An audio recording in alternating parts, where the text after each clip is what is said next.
Welcome to the July meeting of the Parks Advisory Board. Before we begin, I want to thank you for participating in our regular monthly meeting of the Parks Advisory Board. We will do our best to facilitate a smooth meeting with public participation and ask that everyone be patient as we navigate this electronic platform. We have two formats for participation, the Zoom web application as well as teleconference. Before we begin, I want to review some guidelines and general instructions for the meeting. Please silence your other communication devices such as your cell phone or desk phone. This will ensure that we are not hearing any feedback or causing interruption during the meeting. During the meeting, all participants on Zoom except board members and county staff will be placed on mute by the host. This means you will not be able to mute or unmute your lines manually. The chair will announce opportunities for public comment, which are included in the meeting agenda. For those on Zoom, if you would like to make a public comment, please click on the raise hand feature to signal that you would like to comment. The sound will be unmuted and the internet participant should announce their first and last name before speaking. The participant will be called upon to speak at the appropriate time. For those calling in using the phone line only, if you would like to make public comment, please dial *9 on your keypad to signal that you would like to comment. The last four digits of the call-in number will be announced and call-in participants should announce their first and last name before speaking. The participant will be called upon to speak at the appropriate time. Please note, you can hang up and leave the Zoom meeting at any time. So thank you very much for that. Welcome and introductions. Welcome, welcome, welcome, everybody. Let's go ahead and have introductions. Board members, go first. Jessica Rice, South Kitsap, District 2. Linda Berry Murray, North Kitsap. Hi, Amy Lawrence, Central Kitsap. Dawn Doctor, South Kitsap, District 2. Larry Walker, South Kitsap, District 2. Staff. Alex Wisniewski, Parks Director. Irene Weber, Natural Resources Supervisor. Kevin Cedar, Stewardship Forester. And Carmen Smith, Parks Planner. Okay, first thing we have on the agenda is the adoption of the June 18th minutes for our meeting. Has everybody had a chance to review? Do I hear any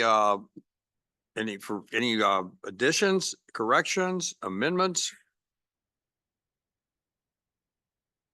Going once? Going twice? Hearing none, I would entertain a motion to adopt our minutes. I want to make a motion to adopt the June minutes, please. Okay, we have a motion. Do we have a second? I second. Motion and a second. All in favor, please indicate by saying aye. Aye. Do we have any online members tonight, Dee? No, it's all in person. Oh, I love it. We have minutes. Okay. Whew. Public comment, 3 minutes per time limit for people. Okay. Thank you very so. I'm Lauren Watson, commonly known as Bill, and I'm the president of Friends of the Newberry Hill Heritage Park. Yeah, hang on, Bill. I think you're muted. Okay. There we go. A few days ago, I received an email from a member of the park staff that purported some of the work our group had done was outside parks policy and without proper safety precautions.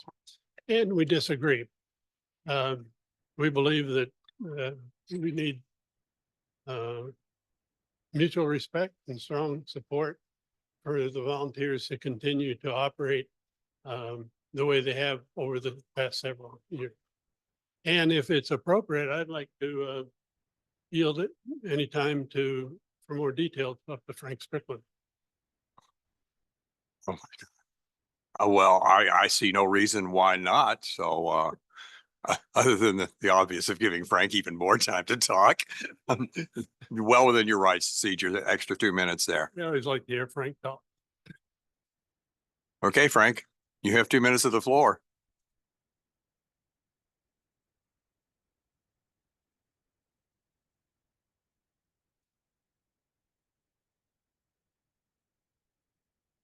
They're all too nice. They could speak just as I do on this issue. We've lost confidence in the Parks Department. I don't know what's changed, hand me that, Bill. They say we're outside our scope. This is the mandatory chipper training manual that the county gave us when we purchased that chipper with a grant at the request of the Kitsap County Commissioners, so that we no longer burned in the Kitsap County parks. I used to get a burn permit from CK Fire and bring it to Jim Dunwoody, and he would always give me a hard time. Which of my parks are you burning down now, Frank? And we burned winter debris that was blocking trails along the trail and became points of ignition for potential fire sources. So we did all of that. It was also set up so that park staff would use the chipper as well as volunteers would use the chipper. At that point, Bill and I were the original applesauce gang. We had an agreement with Central Kitsap School District. Developmentally disabled students would come into the park and use the chipper with us under close supervision, as they were, their learning disabilities would never let them get much beyond a sixth grade level of comprehension. So we knew they'd be going into the workforce as laborers. And a lot of those positions are like groundskeepers and things like that, and janitors, like my son is one of those. But they would not be brain surgeons. So this class was called Life Skills. So we taught them about personal protective equipment and how to safely use fire equipment. And they ran that equipment. We've used that equipment. We were using it since about, I don't remember when. We've been working in the park with equipment for over 16 years. We've never had one incident. Parks Department has had two. Somebody lost a cell phone in their chipper and somebody lost their keys.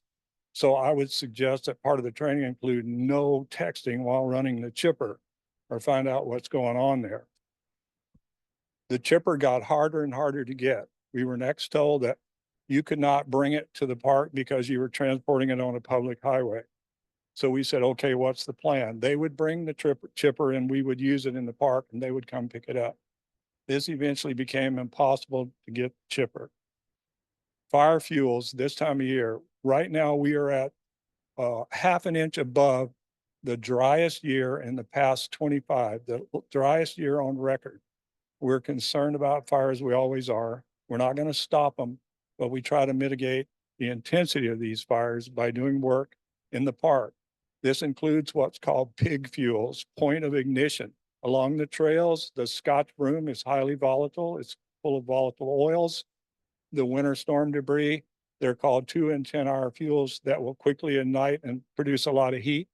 We try to keep those back. We're about 2 years behind now because it's become more and more difficult to get the chipper. So we'd like to know what's going on. We filed the paperwork for permission. I specifically filled mine out and handed it in. And on there, I put all the equipment that I've had at least 100 hours of experience on. And if I left that chipper off that list, that was definitely an oversight on my part. But I don't think I did. I know I put the road grader, the excavator, the tractors and the mowers that I've used in the park all these years to help support parks and park staff. If I left that off, my bad. But we're waiting and we're almost to a red flag state. So we are a 501c federally chartered charity for Newberry Hill Heritage Park. All of our money is to be spent in that park, improving wildlife habitat and protecting the park while allowing and helping people to use that park in our community. I could talk for hours on all the projects we've done in the park with equipment without any incident, but it's not about that. It's about all the volunteers in Kitsap County. We're losing them. The stewardship group at Newberry is down to about 2 people on their regularly scheduled work party, 2 to 4. And one of them is me. Joel shows up once in a while and some other people. But we've gone from 16 solid to 2. And some of the best stewards we lost was because of conflicts with Kitsap County over clean water, polluting the stream that we could not get Kitsap County to respond to because it was an agricultural issue. We've had a lot of things go bad, but anyway, I wish I had my notes. I left them at home. Oh, I want to talk about collaboration. I know Alex was new. We stayed away, give him time to get his feet. When Dunwoody first came in, we thought, boy, this guy's a waste of time, but he was quietly listening and learning. And then as he realized what's happening, he stepped in and did a great job. So we felt we owed it to Alex to give him some time to get his footing. So we stayed back a bit and we waited to see what would happen. So after all of a sudden, everything became punitive. We had one volunteer coordinator replaced by 3. We had a forester. Now we have a forester and a forester manager, and we don't get any church groups anymore. We don't get any volunteer groups. Silverdale Baptist Church used to come all the time. Hope International. We don't get the volunteer groups. The only groups we get are from Aaron Bartleson. And he is not the problem here. This MOU that we tried to sort this out. We said, this is untenable. They're micromanaging everything we do that we've done for years in here. And now they're telling us we can't do it. So we tried to draft a meeting for an MOU with the parks director. We think it was intercepted and diverted from Alex. We don't know where it went.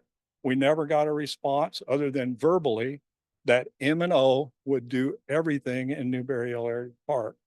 And that's where they left it. So I don't know what's happening there. I go online to look for my equipment use form that I signed the waiver on and said I wouldn't sue Kitsap County. And I find a new form. And I guess this form was introduced in 2023. Is that right? And it's completely different from the one I signed. So I don't know what happened there either. Maybe we missed that memo. Collaboration with the previous forester and the tribe and DNR, and who else was out there? Anyway, we had all the stakeholders we could find. In the south end, when they were doing restorative thinning, there was an old logging road that ran right next to a stream, had to be moved. The cost would cost taxpayers if we did it the wrong way. Working with Arno and the tribe, we moved it to a position where hikers now can look down on the Oak Meadow from that trail. It's 400 feet from the stream and no longer putting dirt in there in the salmon stream. But that was a collaboration. That trail that's up there goes to Wildcat Creek. Another request of the Kitsap County Commissioners for their, initially it was called String of Pearls or something like that. And then it became something else. But basically it's connectivity of all the parks in Kitsap County for hiking, biking, and horse riding from North Kitsap clear to Belfair through the Green Mountain State Forest. Newberry abuts the Green Mountain State Forest and it's blocked by Wildcat Creek. So in citing that trail collaboratively, we brought in the geologists from DNR. We brought in DNR and they told us about don't site your bridge here. This is a channel migration zone. It's not a good spot. They helped us with that. We consulted with some engineers and took that trail to where it's sitting now, waiting for the next generation to get the funding to complete that bridge across there. That's that footbridge and a horse bridge. It's going to be expensive, but that's not for our group. We're leaving that to the next ones that take over. Maybe Michelle, we're hoping. But anyway, we've lost that collaboration. Now it's more like you want to be in control than finding out what we really do. I don't think you know what we really do, but I'm not sure because I have lost all trust. I'm sorry.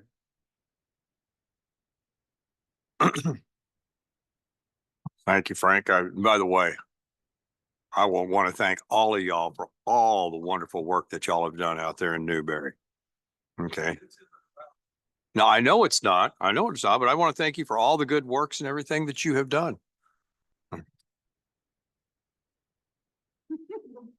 So, I tell you what, I'll reach out to you. And let's look towards some way to move forward in a positive manner. Because yes, you're right. This is systemic all across the system. There's frustration. There's frustration on the part of parks. There's frustration on volunteers. So we need to start moving forward on this. Obviously this is not really the venue that we can accomplish that comfortably. So let's first you and I chat for a little bit and we'll start looking at some way to move forward. Is that good with you? Yeah. This is where we start. Oh, no, this is, we're just lacing up our running shoes. We haven't even got to the starting line yet. Okay, is there any more public comments? Um,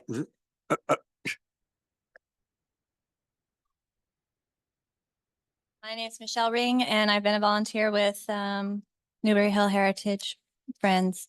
And the first thing I noticed about the contact that was sent by email was just the tone.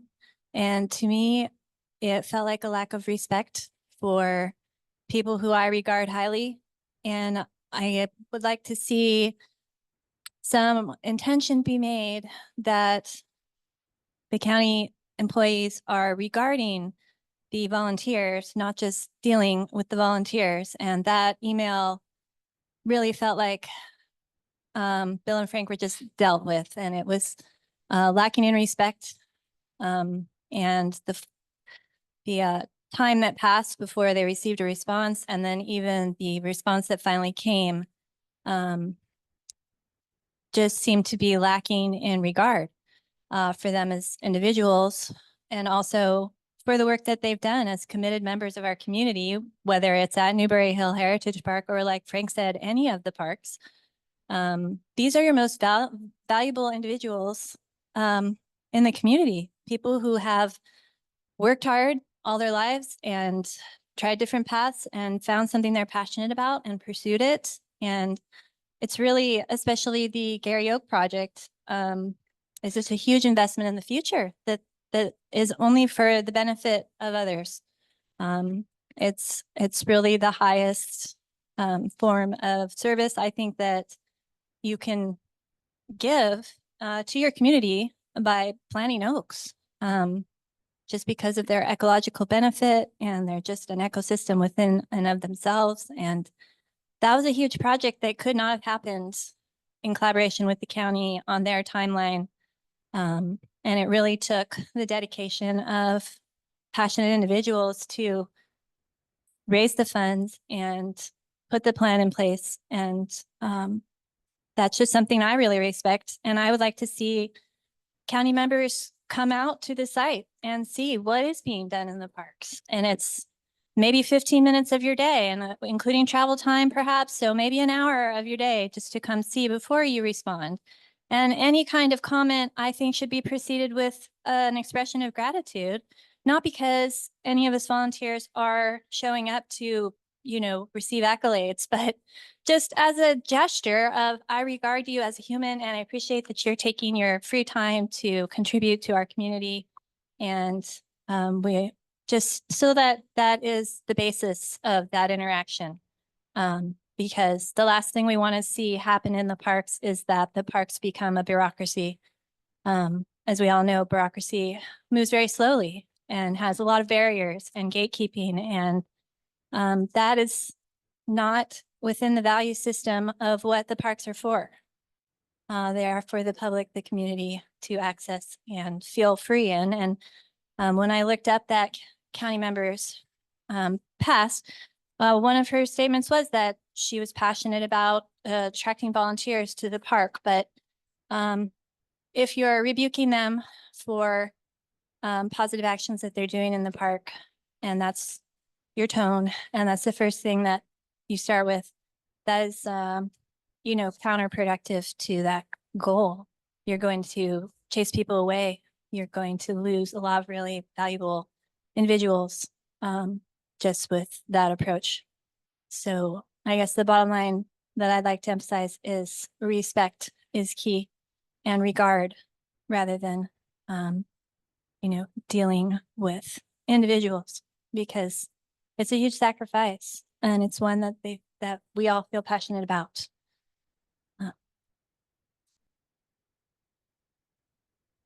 Thank you very much. Do we have any more public comments in the room?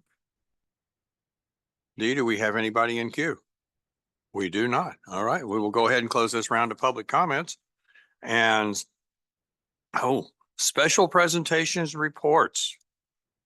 Forest Stewardship and Restoration Policy and Implementation Plan. That would be Irene and Kevin.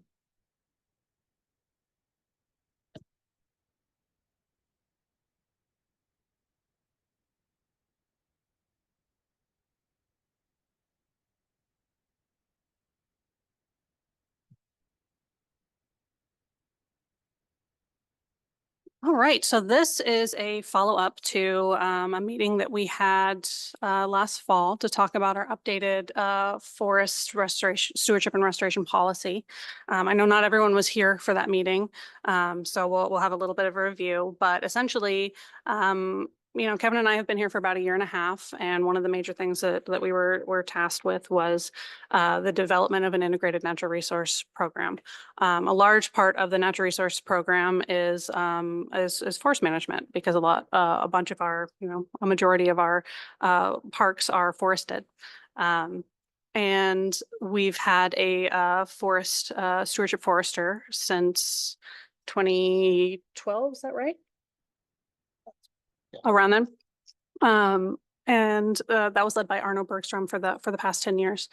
So when Kevin and I came on board in late 23, early 24, it had been about a decade since the forest program had been implemented. So a lot of what Kevin and I have done over the past 1.5 years is doing some assessments of our forests, looking at the forestry program over the past 10 years, and looking at what it'll look like over the next 10 years. So the policy and plan is a part of that process. So let me move some of this clutter off my screen. Our program purpose is to create forests in Kitsap County parks that have compositions and structures that facilitate the growth of large, vigorous trees that are resilient to stressors. We also want to provide high quality habitats that have high ecological function. We want to maintain and enhance soil conditions and allow opportunities for public access and cultural foraging and gathering. We also want our forests to be a refugia for wildlife and humans in an increasingly developing and urbanizing environment. So that's just a little bit about the ethos of what this program has been and will continue to be. A little overview, just a quick overview of our forests in Kitsap County parks. Our large Kitsap County parks were largely acquired from state or private ownership.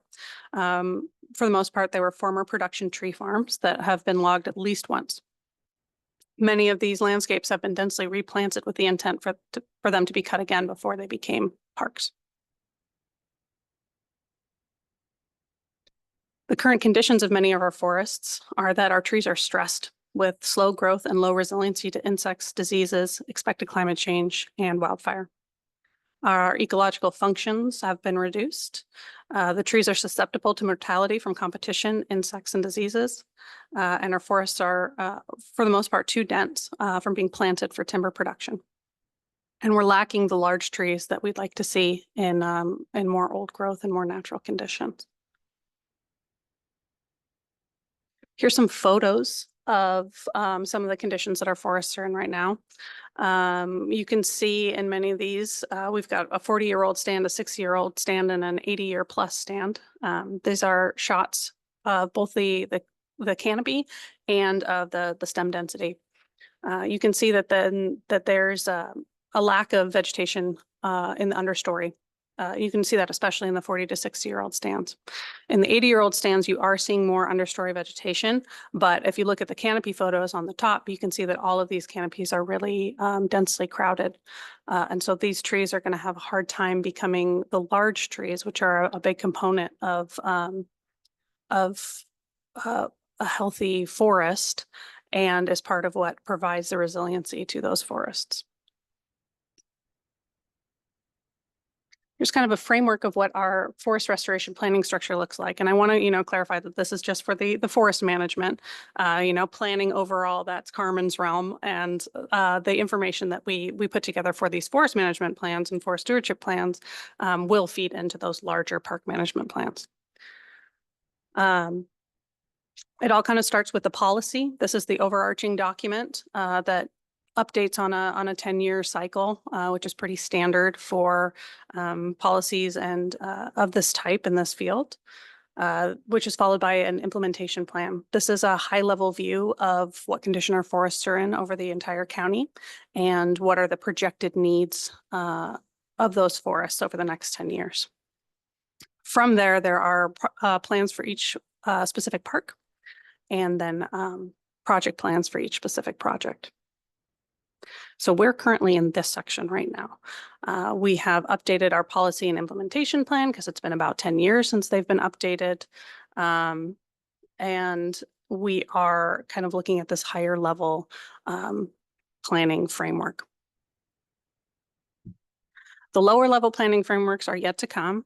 These are more detailed assessments of the forest conditions within these parks. There's considerations for each specific park's need.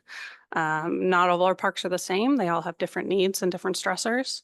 There will be additional environmental assessments at both levels of these finer scale plans, as well as additional opportunities for input from the public and stakeholders. This is just kind of an illustration of this planning structure. Here we've got, the policy is we're looking at the entire county, and we know that we have trees in our parks. What are our intentions with those trees? Overall, our intention are for these trees to be maintained as native ecosystems that provide all of those benefits that we talked about a few slides past. The implementation is still at this larger county level. The implementation plan looks at all of our parks, all of the lands that are managed by the Parks Department, and gives kind of a general high-level analysis of what the needs are within those parks over the next 10 years. This plan will help us determine which park forest plans we need to tackle first. So in the park forest plan, this is where we zoom into a particular piece of property. And we collect more data and look at the stand conditions across the park. Not every piece of the park needs treatment. This is where we also do some more detailed environmental assessments to look for sensitive areas, things that need to be buffered or avoided. This is also an opportunity for us to do a lot of outreach to the local community and the people who know and use these parks. There's a lot of knowledge in our community about these parks and how they've been managed in the past, as well as stakeholder groups who may have interests in how our landscapes are managed. We do a lot of collaboration with other land managers, land trusts, and we want to make sure that any sort of landscape level management that we're doing helps support their goals as well. From this park forest plan, where we identify the needs for each individual park, we can create a restoration project plan that has even more detailed analysis of where exactly we're going to cut, how exactly we're going to treat this area, whether it's a thinning or a different type of restoration tool. During this process, we spend a lot of time boots on the ground. We do a lot of collection of data to make sure that we have a good baseline understanding of what's needed out there. We may also find additional sensitive areas that weren't found even in the park forest plan process. So those additional sensitive areas can be buffered. And from this point, I'm going to pass it over to Kevin. Turn mine on. If I remember to talk into this thing, often talk pretty loud to begin with. Don't usually speak in the mics. We'll see how all this works. All right. So moving over to the policy and plans themselves. So as Sarah's mentioned, the policies are a big high level view of what we do in the county. And I see it as the whys and hows of what we're going to do with forest restoration. So it starts off with a purpose and need. This something I brought in from my work with the Forest Service. Prior to coming to the county, spent about 10 years working with Forest Service Northeast Washington on large landscape restoration projects. The whole NEPA process, all your analysis, you have to start off with the project purpose and need. Why are you doing this project and why is it needed? I think it's a great construct to bring down here at our parks. Parks are owned by the public and they may or may not want these things to happen. Let's start out with here's the purpose for this whole restoration program, and then why is it needed? And then how would it be accomplished with the policies? So setting the sideboards on what we would do gives here's our sandbox we're gonna work in. So, and specify that with the policies. And it outlines things like your goals and objectives, what we want to do and what are we going to measure to see how we're doing getting there. And just basic high level science or high level guidance that brings in the current science and data. Right? Arnie did a great job on this policy 10 plus years ago, but the science, the data, and the thinking about forest restoration has changed greatly during that time. So I bring in a lot of that new information and some more modern best practices. So this updated document, just went through one round of review. And so after the first round of review, we had some comments regarding some of the language, typos, etc. So we addressed those initial comments to get the current version of the policy we have at this time. The overall content structure did not change. The implementation plan, it's a system-wide look at our parks for implementing the policies on the ground. So it's a very technical document. Yeah, look, it's been a long day. keep the brain going here. Yeah, very technical document looking at all the parks in the system and potential needs for restoration across those parks. And a lot of this is done using very high level data, large landscape data that's publicly available to do these sorts of assessments, without walking every acre of the ground. Because we have about 9,000 acres, trying to walk everything. That'd be a lot of time. So before we even get work going on the restoration. And so stewardship restoration focus on focus parks, just looking at the bigger parks. I already had the map up there earlier that are forested and forest land. And we're doing actions including assessments, monitoring, planning, permitting, implementation, and management. And the document also contains an analysis of past performance of the program to set a context for how we're looking for financial sustainability going forward, since this program was set up to be self-funding. The plan structure, summarize the sections here. So it starts off after introductory bits. What was accomplished in the first 10 years, or first 11 years, past performance, in context for the next 10 years. Describe all the focus parks. So what's the world this plan would work in? And so the plans and also have some estimates of reserve areas. Across the parks, they have a combination of, like, from a forestry perspective, we have regulatory reserves, riparian areas, wetland mitigation zones, things to protect those aquatic resources. We also have a conservation easement with the Great Peninsula Conservancy on Banner Forest, which limits what we can do there. So after looking at the parks, we went to the purpose and need. So across system, why are we doing, or why are we proposing these treatments, these activities? Then move into what activities are proposed. That includes the whole suite of things, from the assessments to update past assessments that are getting pretty old and the forests have changed, to creating or updating plans. So some parks don't have plans, stewardship plans like Eglon, and some other parks have older plans that have been actioned upon and need an update to look at the coming 10 years. And as we're working through all these, developing plans, assessments, and doing the treatments, we're looking at things from an ecological perspective, not a restoration perspective.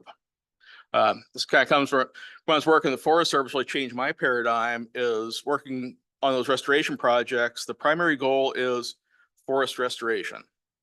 Some money will be made. That's secondary or tertiary as far as objectives go.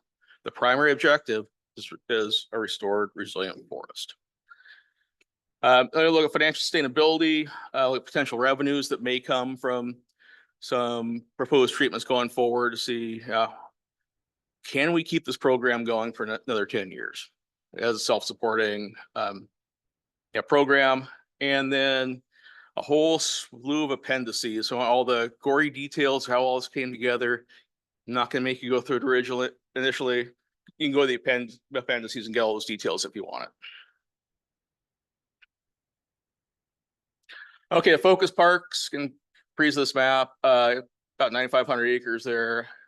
As I already mentioned, most of these lands were private timberlands previously. So pretty much all the forests in this county have been cut at least once since people moved here in the 1800s.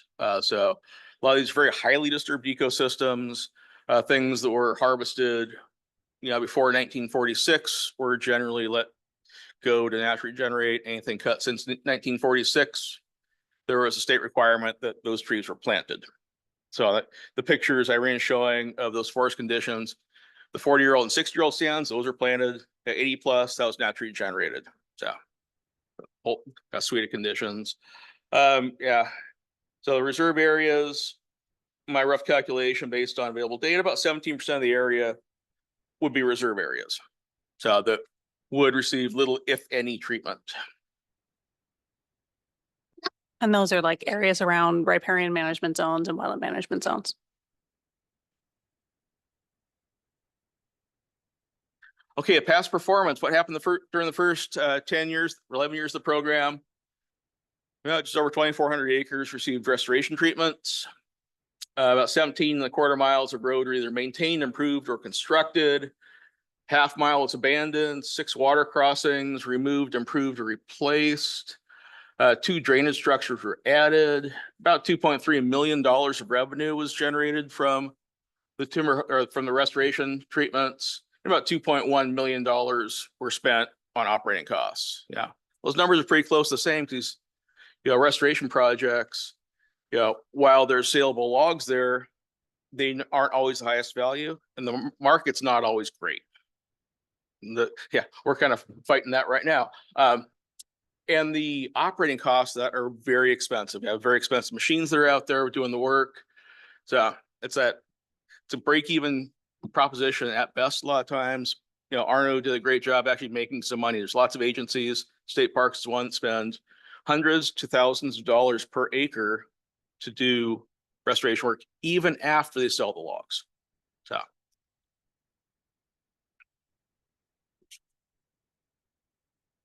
Again, our purpose and need in the plan. So again, go back to all of these proposed actions are based on ecological need, not the finance.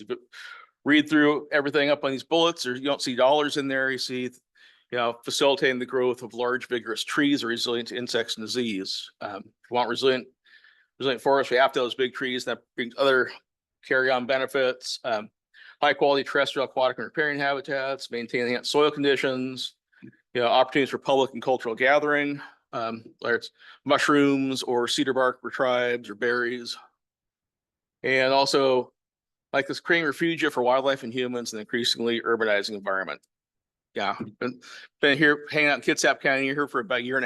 I'm from Gig Harbor. That area's grown up a lot. This has grown a lot here too. So maintaining this big open space is incredibly important for people, especially as things get more developed. You have places to go forest bathing, kind of get away from things. Why are these needed? Because as we're saying, there's a lot of cases, there's too many trees. Areas are planted for production, timber production. And so what we have now are a lot of small trees, relatively small trees.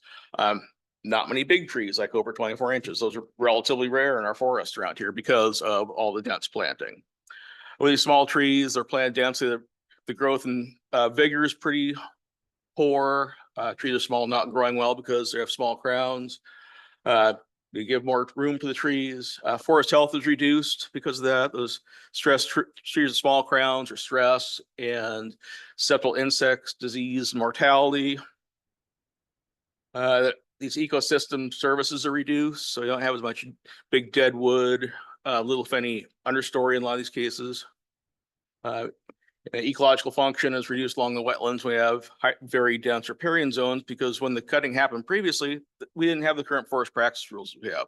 People could clear cut all the way through a stream or all the way up to the wetlands. Now you have these riparian areas that are highly dense, also need some work as well.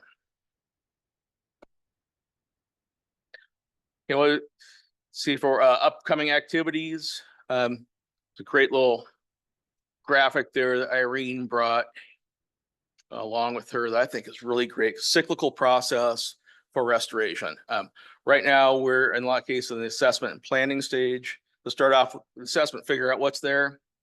Once you know what's there, how are things different from what you want?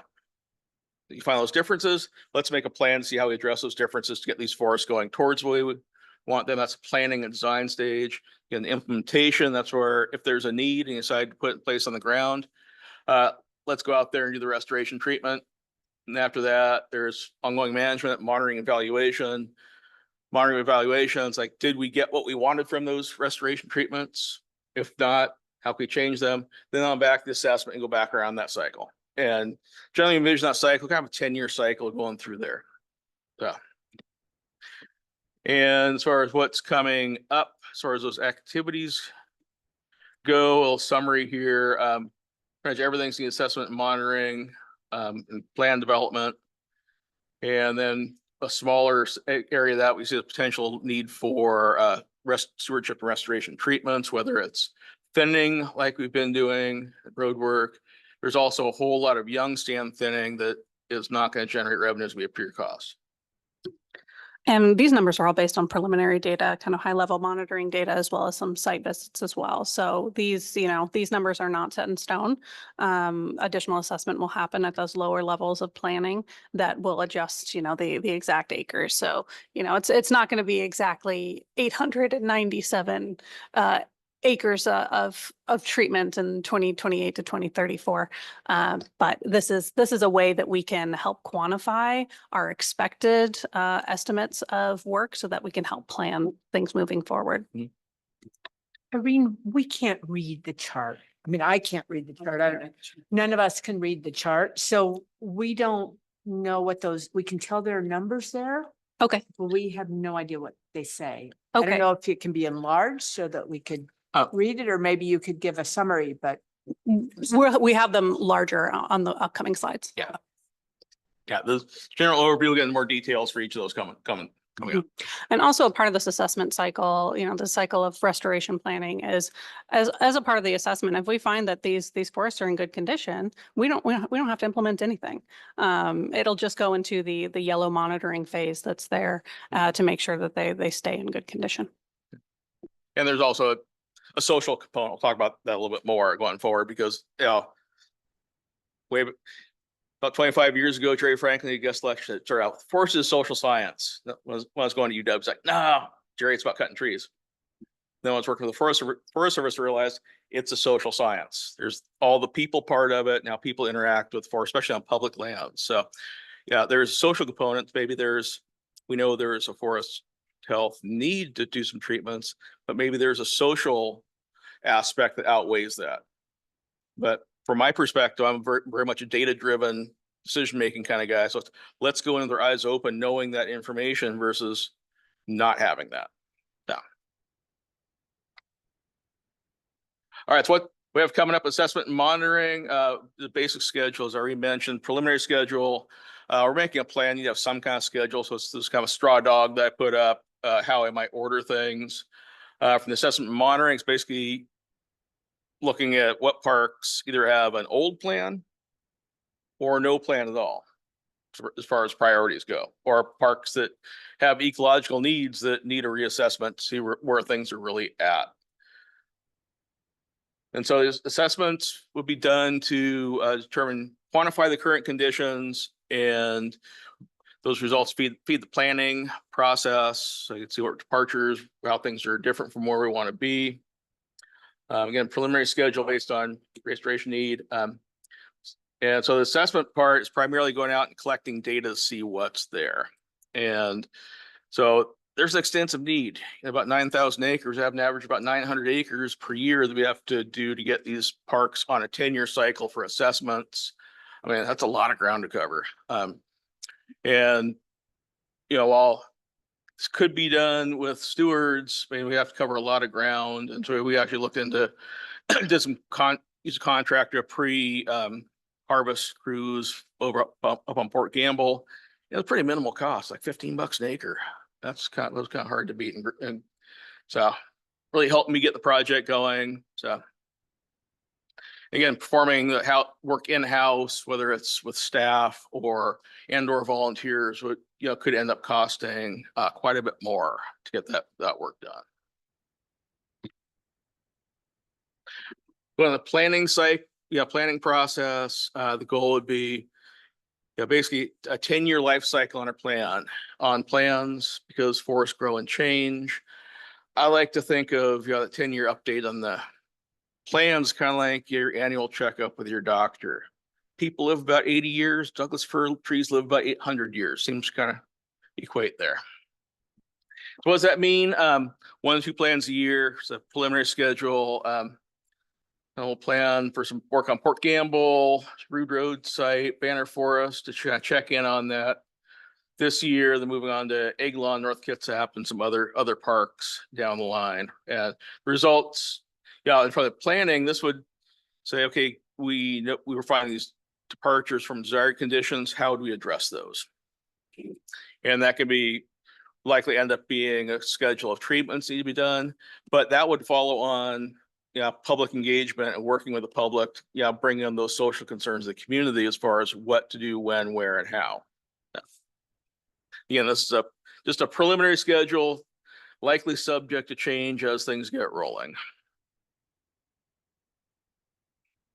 Permitting. So once we get done with the permitting, it's time to go out and actually put some projects in place on the ground once we know what we want to do where. So here's a preliminary schedule. What could happen.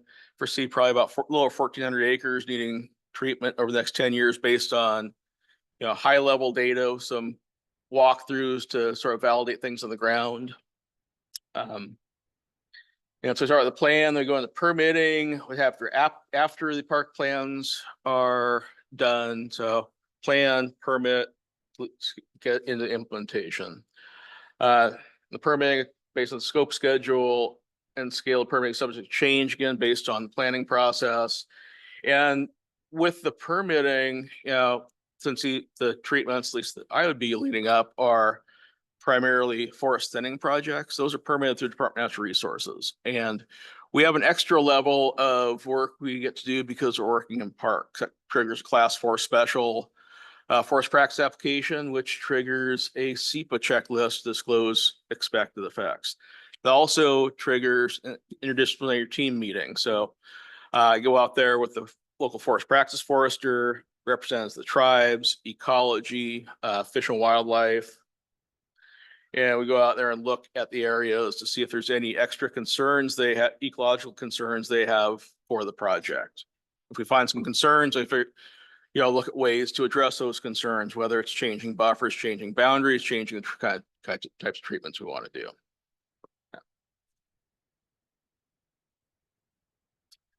Then moving on to implementation. So I get the machines out in the woods and get these tree densities where we want them.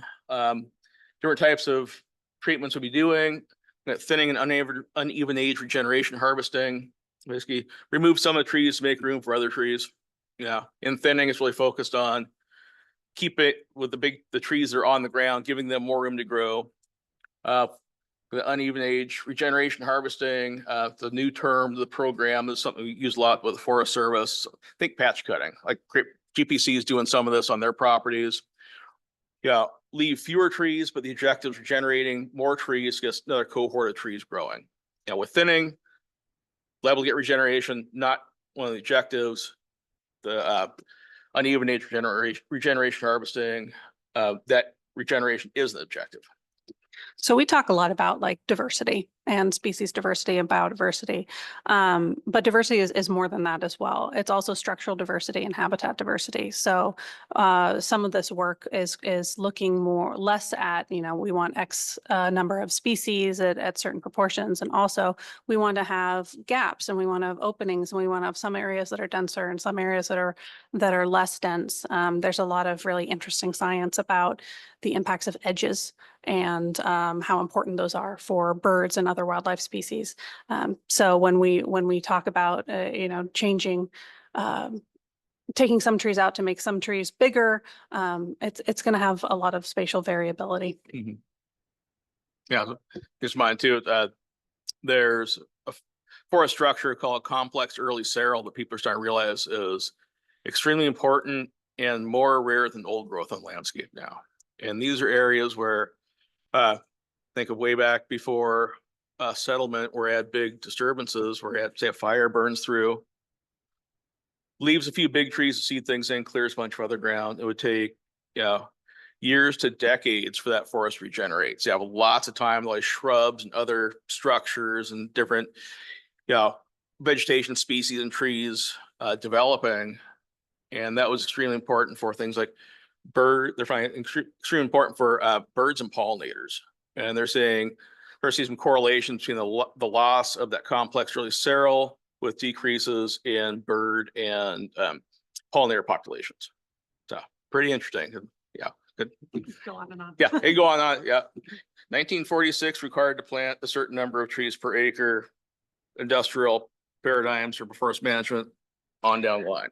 And this is what we mean when we talk about updating our policy and our implementation plan on a 10-year schedule, because we learn new things all the time. There's new data and there's new science that comes out. You know, it's not everyone was doing the best with the information that we had. We're sure in 10 years, whoever follows us up are going to have a lot more information and new ideas as well. And it's an iterative process, and it's just going to keep getting better and better. And we build upon the work of everyone who's come before us. Stand on the shoulders of giants. All right. With a thinning, uneven age generation harvesting, there's treatments that may produce merchantable logs. So you can sell those logs for a valuable county asset to help defray the cost of doing the treatments. Like young stand thinning. So these are stands are 15 to 30, 40 years old. Trees aren't big enough to make a merchantable log. So, but these are also areas that desperately need thinning. So that same type of competition happens to those small trees. So it should be a pure investment, make those happen. Not going to produce merchantable logs, can be a pure investment. So. And, implementation is not just thinning. There are a lot of other tools as well and things that we want to do, which we'll talk about a little bit more, but this last bullet says habitat enhancement projects. That includes things like creating wildlife piles, large log analogs, snag creation, trying to mimic some of these structural elements that are lacking from these forests. Yeah, and we have roads required for doing these types of the restoration treatment. So there'd be road construction, maintenance, or betterment, and habitat enhancement projects, and do the treatments that modify the structure and structure changes. Photos I took over last week here to kind of get a feel for, what happens when we do these treatments. On the left side, a couple of younger stands up at Port Gamble, about 40 years old. On the far left, see 1 day after treatment, that's an ongoing thinning right now. So that was thinned the day before, or maybe even earlier the day when I took that photo. And so see how we got a lot more space up above between the trees, sunlight hitting the ground. Right before I took the photo, there was a big buck deer up there. At least 2 point, probably a whole lot bigger than that. He was up there eating on that foliage that was left in the ground from the slash. There are birds all over the place up there. Lots of squirrel foraging evidence. But down the road, it was on 1,000 Road at Port Gamble. Some initial thinnings that Arno did there about 8 years ago or so. So those have really changed. The understory's really taken off with extra light, but that canopy's starting to close up. So these trees are getting bigger, filling that space, because that's what they want to do. That happens to the older stands too. These older forests are about 60 years old. On the left hand of that side, that's an area that was thinned. It was last winter off the 1,000 road. Kind of open up the canopy there, and not far away down the hill along Secret Squirrel Trail area, it's about the same age that was thinned again about 8 years ago. You can see how that's really developing. And those big trees are getting bigger, filling up that space.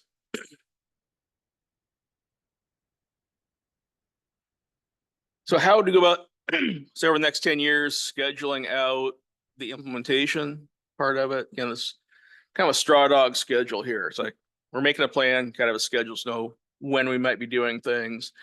The way I scheduled this out was the assumption of, call it hit it and quit it approach. We go into a park. Let's get all the restoration done in one fell swoop. Might be a big impact. We get in, we get it done. We're not coming back for 20 or 30 years. And the order I have up here is kind of based on a combination of ecological need and access. So that's why Banner Forest kind of pops up there. A lot of ecological need. It's got a good road system to start with, easy to get into. Why North Kitsap's a little farther down the list. It has a lot of ecological need. has a lot of access issues to have to work on. So, Eglon Forest in there as well. It looks like it has some ecological need because that forest was getting ready to be clear cut by the DNR before it came to the county. And so if things are set up to where it's going to need some treatments, we don't have the forest health start decline in that park. Have some estimated revenues there based on combination of historical costs and some estimates of what we might get as far as log prices go. But the way things go with log markets, who knows what's going to happen? Our log markets are not just local, they're affected by regional, national, international forces. Case in point, project kept going up Port Campbell. Thanks to all the trade war problems, China decided to stop buying our export logs. That put several million board feet of very high quality logs or destined to go to China on the local market, which dropped our log price about $10 per ton, which was a hit of probably at least $40,000 on that project. So based on log market change, and who knows where it's going to go. So net revenue, that's net of, let's say, road costs. So basically it's what we get for revenue from the mills, take off our harvesting costs, our hauling costs, our road costs, our other management costs. That's my net revenue before we take off staff time and operating costs of the program. So money coming in the program, not money we're spending internally. And then it's kind of a schedule for young stand thinning, a lot of acre to make it happen. Fortunately, there are cost share programs. We're exploring one with the Department of Natural Resources right now that cover half the cost of that thinning. We're also part of a grant that's being led by Jefferson Land Trust. And if we are awarded that grant, that's gonna be about $500,000 to young stand thinning in Kitsap County parks. That could take care a lot of, or all of that with that grant. So we're cross your fingers on that one. Again, also, I guess, back again to the schedule subject to change as we go through the whole planning process. This is just very, very high level and one possible future, just to give us a look of what we might be able to do. Which feeds into part of this is looking at financial sustainability. So again, looking at the whole suite of income and past and expected future, potential futures. Program set to be self-funding, and overall it was, but if you look at the blue line there, those are the actual revenues from timber harvest. It was all over the place, depending on things like what was being thinned, how big were the trees, because there are whole different age classes that aren't worked in different parks, and also what was the log market like. The big spike right there, COVID. So when everybody had to stay at home, they were doing lots of home improvement projects. The mills, were trying to keep up with cutting lumber. Log prices went way up, right along with lumber prices. But then, things tapered off as COVID abated and interest rates went up, housing prices slowed down, log prices go down, income from thinning goes down. When we look at going forward, or even look at the cost structure, the red going along, that's just Arno, and the big step from 2023 to 2024, that's me. Irene, yeah, well, you came on first. So went from playing one person to two, big jump in cost. Okay, so what's that look like going forward? So basically that schedule I ran through, look at, okay, when would we potentially do treatments? What's the potential income from that? So that's that suite of lines going up and down at different log prices. So just scenario analysis, we don't really know what's going to happen with log prices. Let's do a whole bunch of them. And the take home is it's going to be tough to fund this program with the two of us, and given what the potential for soft log markets for the foreseeable future.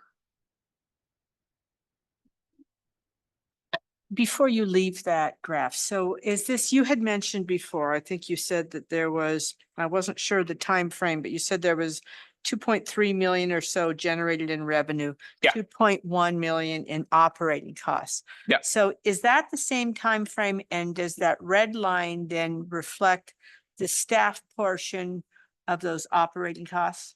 That's total operating costs of staff and other costs. Okay, so of that 2.1 million, what percentage roughly is staff costs now with 2 people? You know, this board last year had asked the commissioners to change the way they funded staff and, you know, on this program, because we were concerned about the need to drive revenue from parks. Mhm.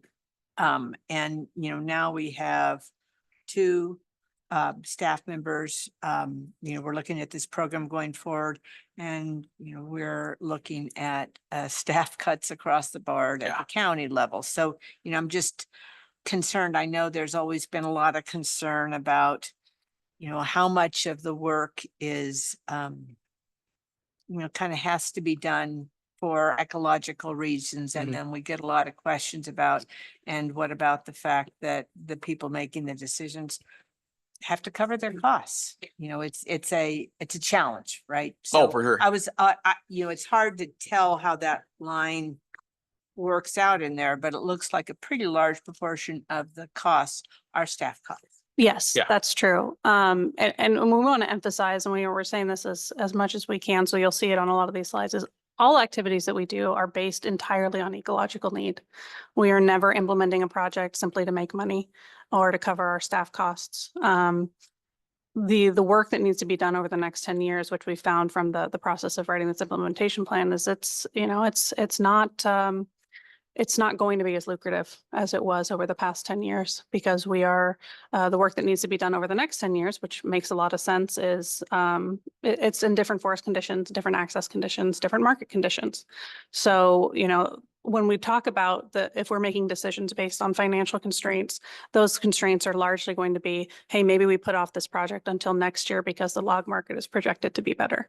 But only if there's not going to be an impact ecologically by putting it off.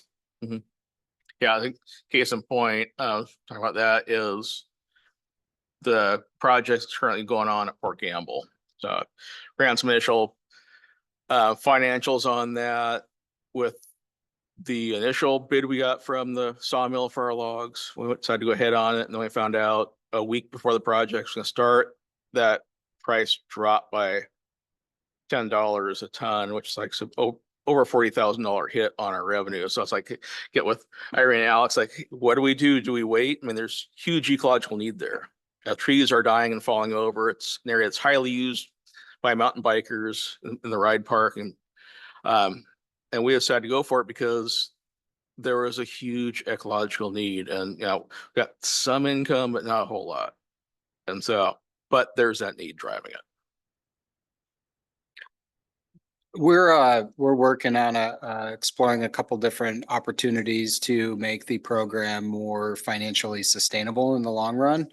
Not really ripe for conversation yet, but it does look at reducing the FTE expense down to 1 through a couple different mechanisms, and or splitting the revenue from the expense side into a couple different fund accounts. So we're working on it.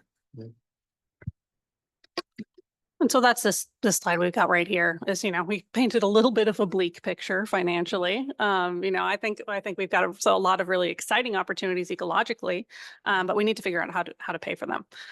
So, you know, as Alex mentioned, we're working on getting at least one salary off of the timber fund, which will help a lot. We're also exploring grant and cost share funding opportunities. Those are also a little volatile right now based on state and federal politics. We're exploring the use of other funding sources that may help us cover the cost of this much needed work, because whether, you know, we're able to cover the costs based on the sale of the timber products that would be coming off of the site anyway due to ecological need or not, then the need to do this work stays the same, but the timing and scope may have to be adjusted due to our funding constraints. Cover that? Yeah. All right, going into the stewardship project of going out Port Gamble. It's got about 97 acres of thinning, mostly in the north end of the park. Includes north end of the ride park, where Evergreen Mountain Bike Alliance is built, and manages trails heavily used by mountain bikers. The Ranger corridor. So that ride park north, so northern orange blob, Ranger's the middle one. Another area that's, with mountain bike trails. So it's been a great collaboration opportunity. Work a lot with the mountain bikers. Kind of, what do you guys want to have for your trails and around your trails? Try and balance out their recreational needs, their ecological needs for restoration. It's been a super fun project. They're super excited about it. They're seeing the thinning happen. And then an area farther down south, along the 1200 road. All these stands were clear cut and planted about 40 years ago. Some were thinned a little, pre-commercial thin, some not. So there's a whole range of conditions from super dense where trees seeded in, to less dense where there's some thinning did happen. Stand conditions, all very dense, very small trees, essentially. So not much we get in the way of logs there. Similar stands that were treated by RNO would have 40 to 50% of those logs coming out would go for pulp, or firewood. So too small to make a log, which in a lot of cases, there's not enough money in those logs to pay their way out of the woods. So it's a challenge. In all those areas, understory is either suppressed or lacking. And very poor quality habitat for wildlife and other things. So with treatment needs, talk about desired conditions and measurable criteria, develop this kind of rubric of our conditions based on, science from the Forest Service, the DNR, and other guidance of what, older resilient forests look like. And that includes things like number of large trees. 8 or more trees per acre is one of the criteria the Forest Service has for old growth conditions in Western Washington. Species composition from some work done by Chris Chappell at the DNR, looking at relative cover of different species in the stand, number of canopy layers, how much understory vegetation do we have? Do we have large snags, which are important for wildlife habitat? Do we have large logs that are down? Do we have funky wildlife trees? And so your desired conditions up there, then for each of those stands, well, what are those conditions right now? And generally, we're not even close to those conditions. So that's kind of explaining, okay, well, why do we want to go thin those to get those conditions moving more towards desired conditions? Again, the preliminary financials, look at overall bottom line, 100 acres net revenue, about $28,000, kind of what we're expecting off the project. And these numbers are developed from pre-operations timber cruises done, so you can get a good estimate of how much volume was there to begin with. And using the actual costs from the logger, the log prices from the mills and other destinations where we're going to calculate up these numbers. And again, as I mentioned, drop of $90 a ton to $80 a ton for saw log prices, it's $41,000 hit in revenue, approximately.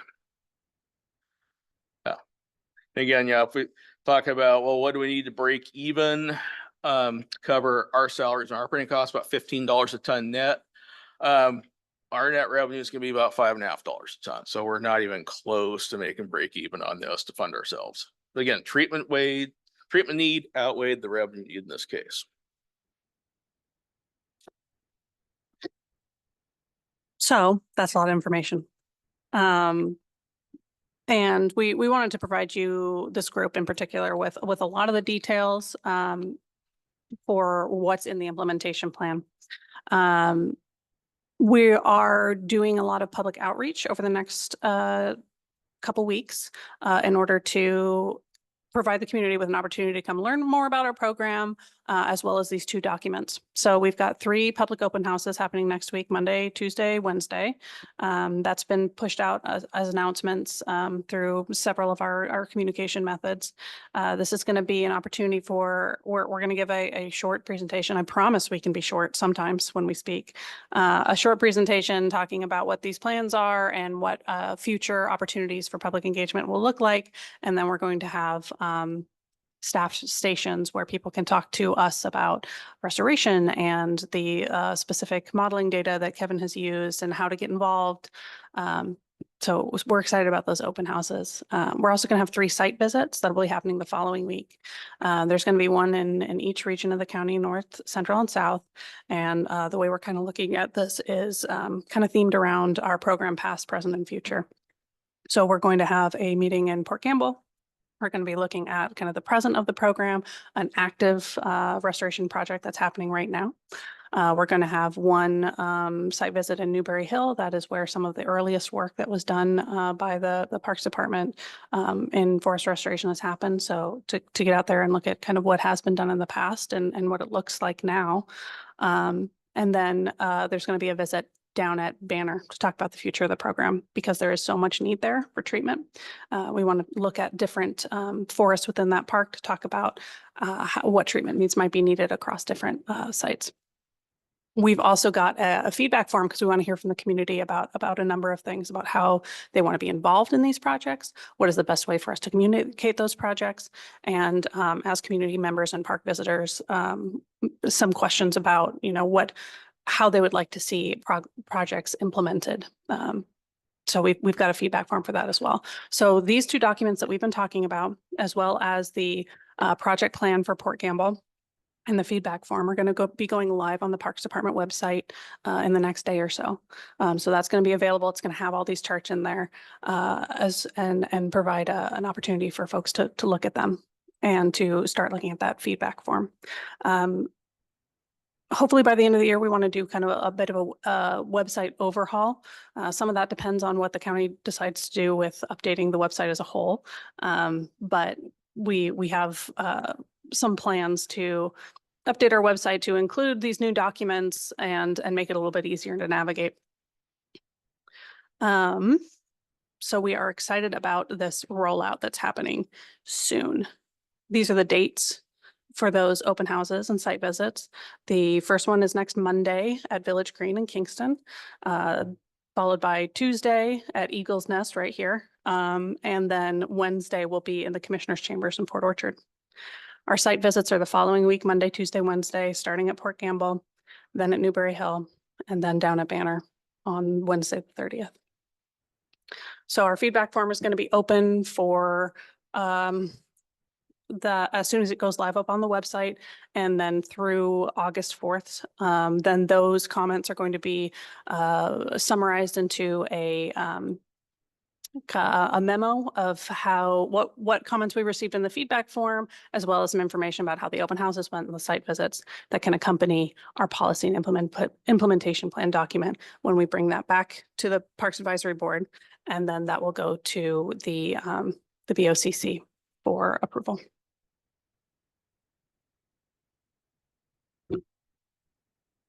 And that is what we have. Who has questions? Linda. Can you clarify for us what you mean when you say plan? Because there was a discussion, I think Kevin mentioned, that some parks had adopted plans.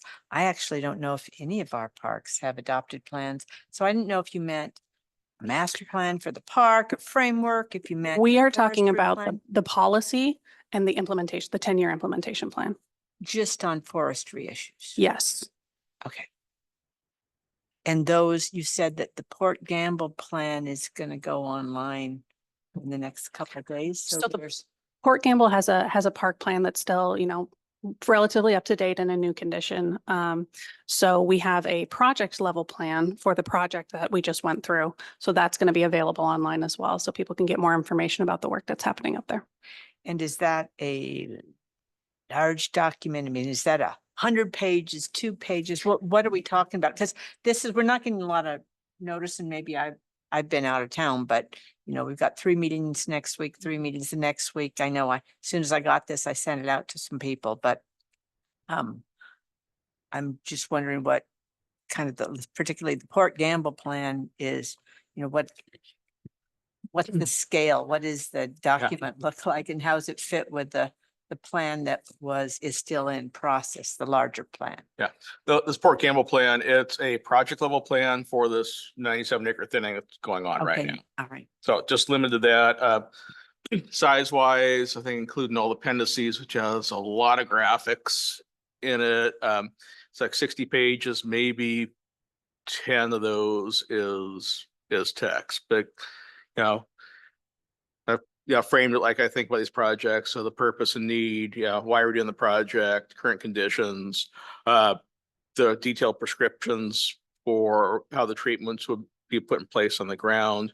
And then expected effects, whether it's just during implementation, looking at the effects on not just trees, but also recreation, other things.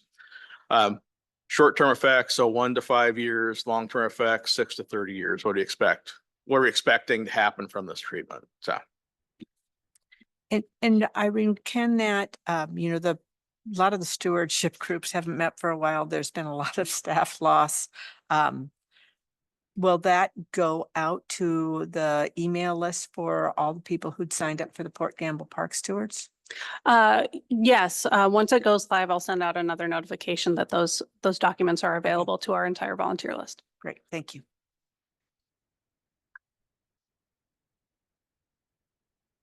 I just wanted to also mention what Linda said. I've gotten feedback that people had wished they had known about this a little sooner to be able to put it into their schedules because they did want to come. And the other thing that I found confusing is that when you answered Linda's question about the Port Gamble, like this plan and this policy are county-wide, there's nothing about a real specific park except for a few mentions for some things that will be coming up very quickly, but they're in general. They're still not about a specific park, correct? Because back to that first one. So we wouldn't be expecting a master framework plan or whatever, because we're only seeing a county-wide general. Sure. So the 2 documents essentially that we're talking about primarily are the countywide policy and the countywide implementation plan. Port Gamble already has a forest stewardship plan that's in good condition. That's relatively recent. So this 3rd level here, this park plan has already been completed prior to Kevin or I coming on board. So we're building off of the work of that plan to create this lowest level project plan. That's what the Port Gamble project plan is that we've been talking about, is specifically for the project for the 4 units that is currently underway. And that can be found online when you look up Port Gamble Forest under the county. That document is online. The park plan, yes. Yeah. Can I ask a question? So I was curious when you said, the assessment part, like doing the assessment and then determining sort of which areas need thinning. And you said if something is in good condition, then we're not going to do anything. Right. So is that treatment? I was wondering what you meant by good condition and if there's a standard definition for that across. The Sorry park. for the vertigo. Oh, Everyone. that's okay. I think I saw it there. The treatment needs. Yeah. Okay. So Yes. that's So like our the rubric that you're using. Yeah, for this is, all you know, parks. this is particularly for the conditions for this Port Gamble project. Okay. So depending on the forest, depending on the type of forest that we have there's different forests in different parks. Some of these will change, particularly like the species composition and the understory vegetation cover. That's going to be based on a native reference ecosystem that'll change from project to project. So that is what's defined in that project level plan, is what our desired conditions are. Okay. And then as far as monitoring goes, Mhm. like I didn't see much mention of that. Is there a standard protocol for monitoring post thinning or a form that you anticipate using, or I know that stewardship groups have kind of done some of their own stuff, and I've helped with that a little bit with some of my students. And I think any information is good information, but if it's standardized, that might be helpful just so you can compare, how different projects are doing or compare to the reference site that you've chosen or. Yeah, we will have standard monitoring that Okay. will look at, what trajectory these forests are on, and are they starting to move towards these desired conditions. So there's a lot of standard methodologies that we can use for that. And I think we've got some of that outlined in our project plan, is some of the monitoring process, or at least a timeline for monitoring. Yeah, I think so. At a minimum, like with a project plan, doing monitoring kind of right after the loggers get finishing areas, just make sure compliance monitoring. And generally using the same types of sampling they do for the pre-project timber crews. Okay, compare apples to apples there, the same methodologies. So, But as far as like right after thinning, you might see invasive species coming in or something like that. I mean, is that going to be tracked, or how are we going to? Okay. Yeah, that's part of our Okay. plan to, as throughout the project and afterwards, we're going to keep watching for that. There's likely going to be some, and it also depends on the preconditions as well. Mhm. So if we're looking out there at the preconditions as we create these project level plans, if we're seeing potential for a big flush of invasive species, that's something that we're going to want to build into that project plan, Okay. so that we have a treatment strategy, and we're not, we don't act surprised when it happens. Okay. Thanks. You briefly spoke about soil conditions, enhancing soil conditions. I'm curious how that goes about. I mean, you're thinning, and then just over time, does that enhance? I guess enhance is a word. I'm like, how does that come about? And then I'm sure as that soil condition improves, obviously you're probably going to get more vegetation and more. I mean, with these forests, I mean, they don't look great. So do we bring in soil? Like, how does that come about? So a lot of enhancing soil conditions in situations such as this, like if I don't know if we've got quick access to some of these photos, you can see there's very little understory vegetation. So, there's several components to our soils. We've got mineral soils, and then we've got the organic matter that's on top of the soils. And having a robust organic layer is part of what helps reduce erosion. And so when we don't have understory vegetation that's helping replenish that organic layer, we may see a higher level of erosion. It also, these more robust understory conditions also help with water infiltration. So we're getting better recharge into the aquifers and preventing that kind of sheet flow runoff across these denuded sites that can create rivulets and runoff that impact not only the soils, but also the conditions of the waterways surrounding our forests. Yeah, that makes sense. The other question that I was wanting to ask was about looking at the timeline. And of course, I'm sure this really depends on the planning and of course the permitting, which we all know takes a long time. It seems like, just based on the numbers and theoretically, that a lot of this actual work is going to get done in between that 28-34 range. How will public use be affected with all of this work going on in that time frame? It depends on the park, and it depends on the scale of what's being done and where it's being done. In some of these parks, there's limited use. And in other parks, like Bandix, for example, that's a park that is an off-leash dog park primarily.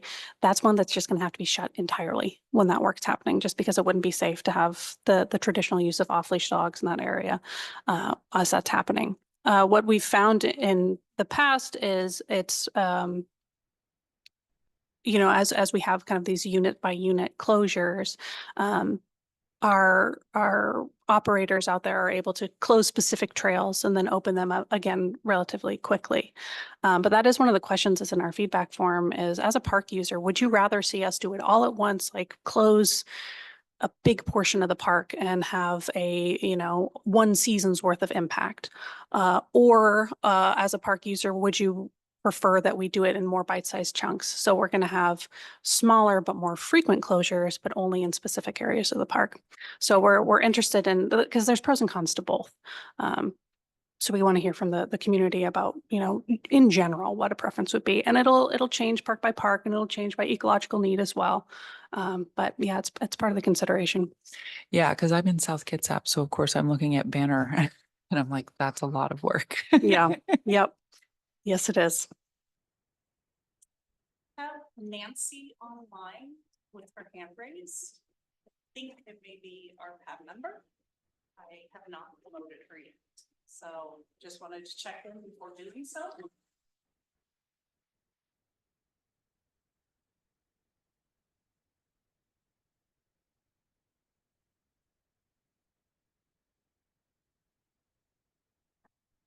So Nancy, we promoted you to a panelist, and if you have a question, go ahead. I don't really have a specific question. I was just trying to get let in. I've been pretty much seen all of this presentation silently.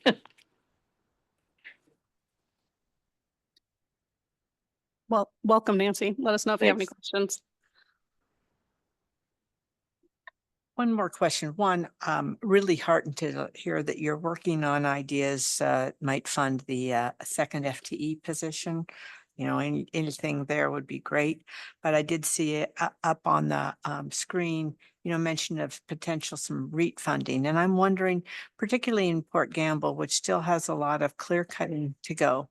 You know, I know that the county agreement with Rainier had allowed, with planning, a greater diversification of a tree planting, that the contract said that, you know, Rainier would plant a standard Doug fir monoculture unless there were plans made ahead of time. I think there was a 5-year notice, but then, and that the county would have to pay the difference.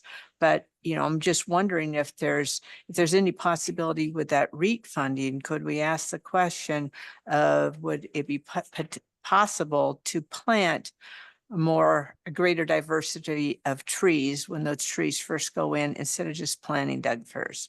And I don't know that there's anywhere, I just wanted to.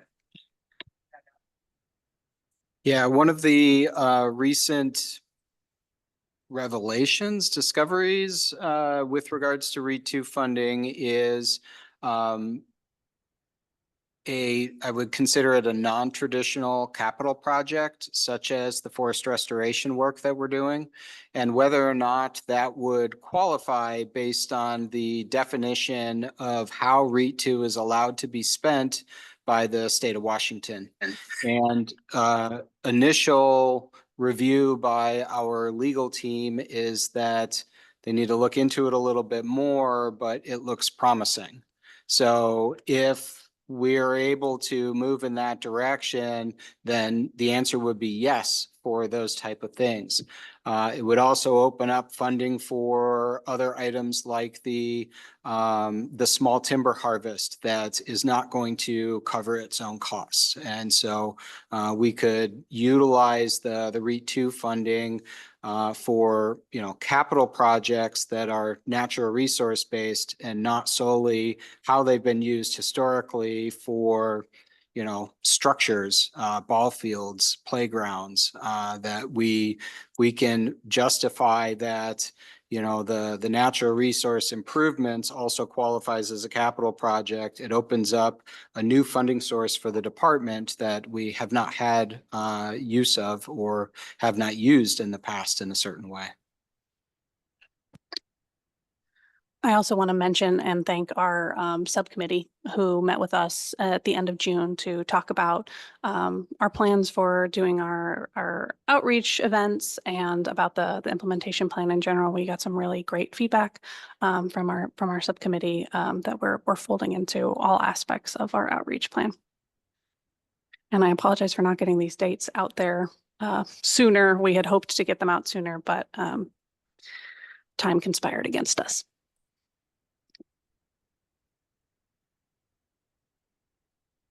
I think you guys have put a lot of work into it, and I see a big difference from last fall to now, and you've got the plan and the second part.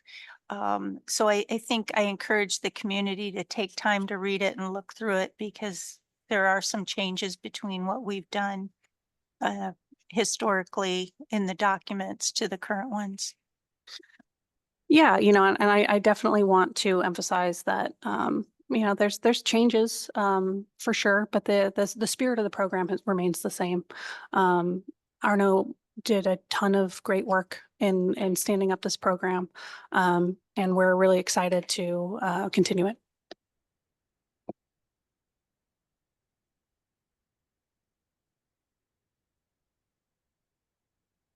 Well, thank you very much for the in-depth report. So moving on along. Alex, Director's report or Parks report. Yeah, thank you. There's, you have the written report, certainly not going to go through each item by item, but there are two specific items that I want to highlight.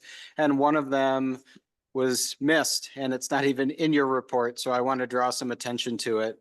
And that is the recent acquisition of 16.8 acres of new undeveloped property to be incorporated into Illahee Preserve Heritage Park.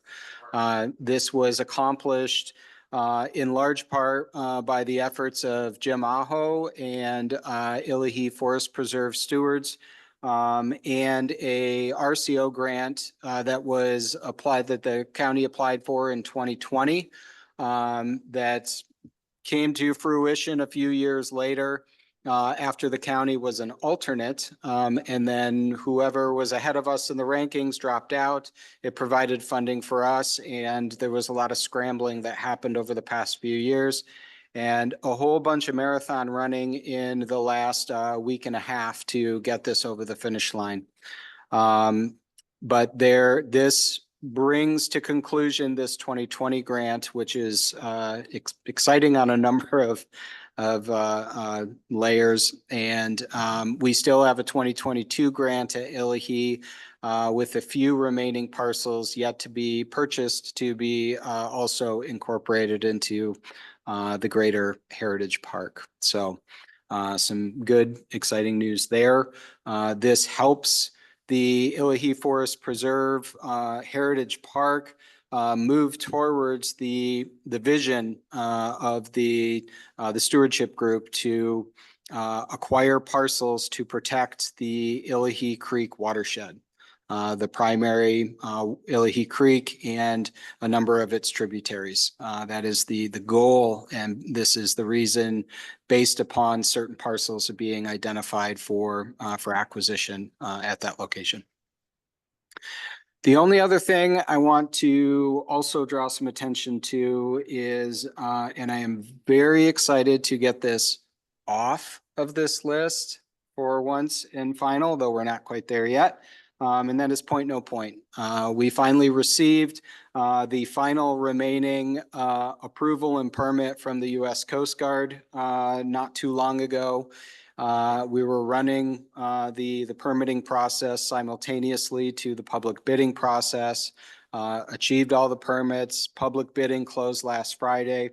And the Capital Facilities Division of Public Works is now moving into contracting phase to get the lowest responsive bidder on contract and get a schedule developed. So still a few more steps to get through, but we are racing to get at least the pieces of this project that will be accomplished in the shoreline to be done during the water work window or the fish window that is August 15th through October 15th. July 15th through October 15th. So tight timeline on a portion of this. There's also a portion of the project that is not bound to that timeline. So it may trickle, well, it likely will trickle over into the fall months. And other than those two things, open to any questions or comments to any of the other items in the written report. Alex, on the Point No Point project, will the park remain open during construction or how are they gonna work around that? I know a lot of the damage was basically to the entry of the park, so you have to walk down it. Right. The park is still remains closed to vehicle entry, but pedestrian access is still open. And that pedestrian access will be closed off in certain areas where they are doing the construction work when they're obviously doing the construction. So that's something that we still need to work out with the construction company once they're on contract, is figuring this out. How do we kind of piecemeal the project together to accommodate public access as best we can. We also have another challenge in that there is the fishing season that overlaps this exact same time frame. And if you've ever been up at Point No Point during the fishing season, it is shoulder to shoulder folks fishing right along the shoreline. So there's going to be some movement that we're going to have to do with where people are allowed to fish and areas where it's closed when we're doing construction. So it needs to be flexible.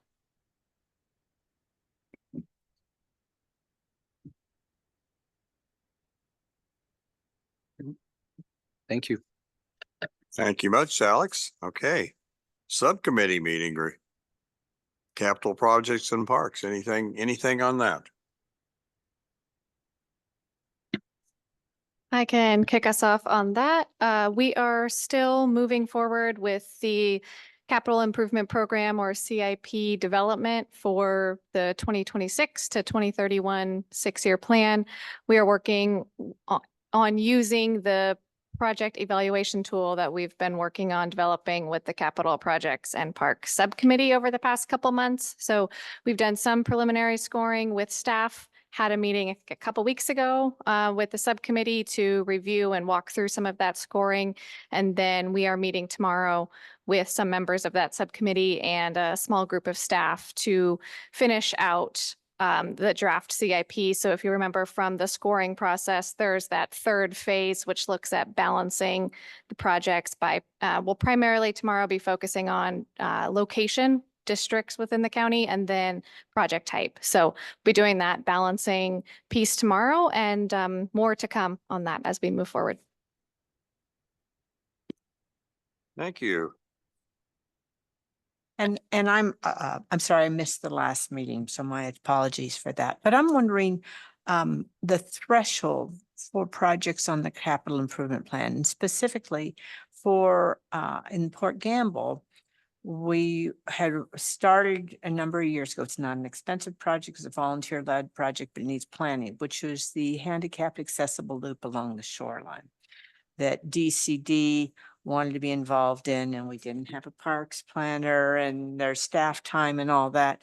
But there's still, that's the biggest county park in the state, and had hoped that there would be handicapped access there, with very low cost project, but staff time. Do those type of projects end up on the capital facilities plan? Or how do you do a project that takes staff time planning, DCD review, that actually has almost no budgetary needs? There's a couple nuances to that. One, the Commissioner in District 1, Commissioner Rolfus, has indicated a desire for adding ADA and or wheelchair friendly type trails to the Northern District parks. However, she's also directed the department not to move forward with projects until the Port Gamble framework has been updated and approved. So if with that project specifically, and outside of the other capital projects that were already in motion and pre-approved through the Capital Public Facilities District funds, all other projects have kind of been halted at the moment outside of basic maintenance. Does that help? Sure, but yes. Thank you. Alex, I do have a question for you, sir. I notice here that they're talking about in July, budget development, finance and budget, subcommittee meeting. Are we stacking up for that? Or are we, is that kind of on a pause right now while we're trying to figure out if, we need a handgun and a ski mask to go to the local liquor store so we can get a budget? So the call to budget letter from the county's budget office just came out on Monday. So we are just in the early throes of putting together, well, we haven't even started yet. Well, we haven't started with the official forms yet. We've already done a lot of budget planning. But we will be pulling the PAB subcommittee together for budget and finance in the next coming weeks. We don't have a date on the calendar yet. But once we get to a point where we have something that is ready to share for the 2026 budget, then we'll be pulling that group together to have a chat. And that will be in advance of the next full PAB. At that time, we will share what the budget development process has brought us to. Oh, thank you. Oh, joy. I appreciate you helping me schedule my July. Yes, you're welcome. So the other subcommittee meeting that we had was about what you heard about a lot today. So Dawn, I don't know if you have anything you want to add. You're our only member here who was at that subcommittee meeting about what we talked about. You're talking about the forest policy and things. Yeah. Not specifically, I don't think. I think it was, I'm happy with it, looking forward, and I'm excited to see it go out to the community. And I was really excited to see taking it out to the parks and getting it out. So I think more conversation. Oh, I do have one thing. The thing I really loved about it, and Kevin's gone, but Kevin talked a lot about the funding and budgeting, and, remember the graph with the, Arno's part had the 3, and then there's all the other lines. But he talked about different ways of balancing that, dealing with different FTEs, full-time employee on the budget, and some different ways.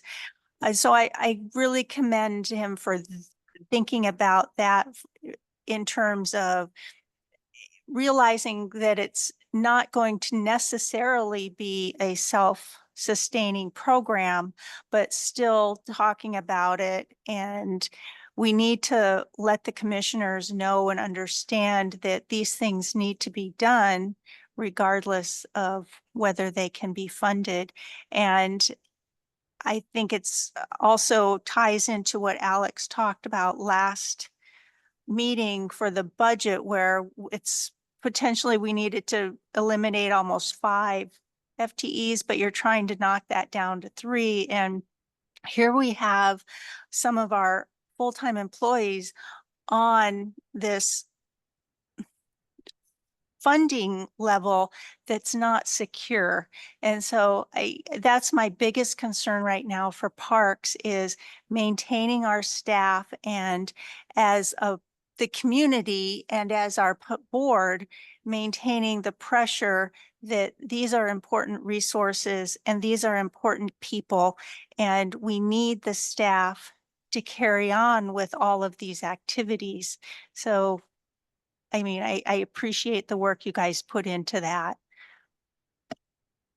Appreciate that, Don. Thank you. And we are working, when we do the budget subcommittee, as well as coming back to the full PAB in August with the budget plan, we will be going through the impacts of the budget cuts and our departments, what we are responsible for absorbing through elimination of expenses. That does include, well, not staff and people, but staff positions that we currently have. We held vacancies so we could do this in a way that didn't impact employed employees currently.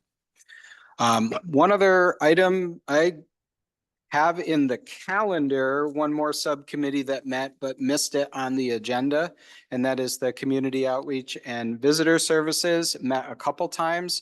Both Jessica and, yep, Nancy's still with us. Met with the events team going over the update to the events policies and the fee structure. And if the two of you might want to share how that went. Yeah, so we met, I was able to walk the fairgrounds with Alex, and she shared a lot of information on the history of the events program, which was I mean, it's fairly new. I mean, before 2019, there wasn't really an events program. So, well, there was no policies. But what the Zoom meeting that we did last week, I was very impressed. They are rolling out new event fees, and a lot of them are very they've worked really, really hard, and I love their creativity. For instance, with the fairgrounds here, the lawns is something that they haven't really thought of as a if somebody wants to just use that space, not the building, just the lawn, what do you charge? So things like that, where they've come up with, they've tried really hard to think of every little piece that they can to be able to fit a bunch of different types of events, and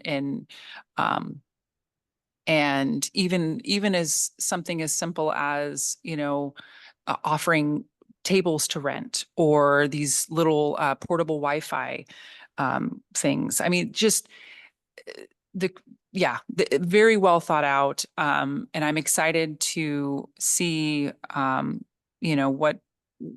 what that looks like in the next couple years, as far as kind of drawing a little bit more of that revenue to from the events. And I think it's a big task to go from a lot of these relationships that were built years in the making, where there wasn't policies in place. And so there was a lot of, it wasn't standardized as far as the fees go, to, Alex building those relationships with the groups, and being able to come up with something that works for everybody, and trying to tailor it, that it would still be a good fit for folks. And I was surprised at how many different buildings, especially in the fairgrounds, that are up for rent, such as the sheep barn. It's like, who knew? So, but I think her and Scott, they have put a lot of thought and considerations into those fees. And so, and they tried to make it, they compared to many other counties and those types of things. So I was very impressed. I just wanted to give them some kudos for that. And so, and I think we're going to be rolling that to the official board, looks like, in September. So. And I would just say that, yeah, the new plan compared to what came out, was it last fall, is a significant improvement in terms of understanding and being much less detailed, so that it's easy to work with, it's easy to look at it and know that, okay, if I'm gonna have a run, it's gonna be this much an hour. If I'm gonna have a bike event, it's gonna be this much an hour. Just a lot of cleaning it up and simplifying the proposal that was out prior to this. So kudos. I thought, again, I agree that it's a good job, and hopefully we'll be moving it forward.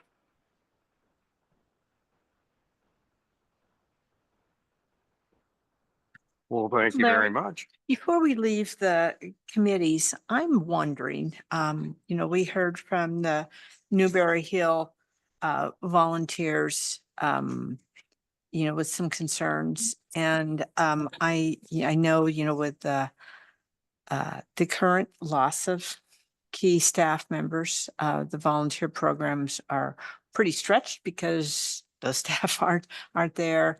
Aaron's on leave for a while. And there's going to be,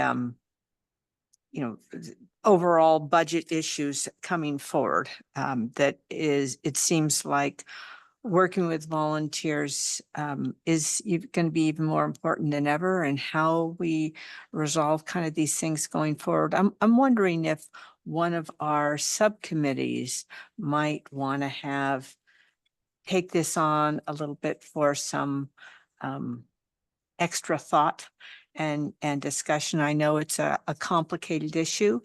The Parks Department certainly stretched, and so are volunteers, but I think, we heard some concerns today, and I'd like our board somehow to have some additional discussion and put some focus on it. And I'm not quite sure how we should do that. Well, here's my vision. Okay. Frank and I are going to sit down and talk, and we're going to kind of flesh out some vision and stuff to get some, this is going to be your marching orders here, Frank. We'll be getting together, but we're going to be, yeah, I'm here for you, brother. Kind of flesh out the outline, the vision of what it could possibly look like, so we can have something to discuss and start and work on moving that forward. And then once we get something that's potentially to be actionable, shall we say, then we can then begin working with staff and working with subcommittee to make that happen. This is not going to happen overnight, but this is, I'm looking for, I feel the pain. I see it all around our park systems. I'm looking at something that we can put together, sustainable, long-term, that's a little, that's less subject to the caprices of personnel staffing and things like this, to try to get something to work. So I'm going to pick the crud out of Frank's brain, because he's been volunteering since he had color in his hair. And matter of fact, I think we'll rename Newberry Frank's Playhouse. But, let us get something kind of at least penciled out on a cocktail napkin, so we can talk about it. Yes, Dawn, you're going to lose all the feeling in your fingers if you leave that hand up there much longer. So. I think that's a great idea going forward, but I also believe that we need some staff members in on that conversation, because I feel like the stewards have been waiting to hear where parks are going. I mean, we know that there needed to be some changes in how the program was going to interface between parks and the steward program. And I think we had the consultant came and talked, and we talked a little bit about that too. So the stewards have been waiting to hear what parks plans for the stewardship programs are and how that interface.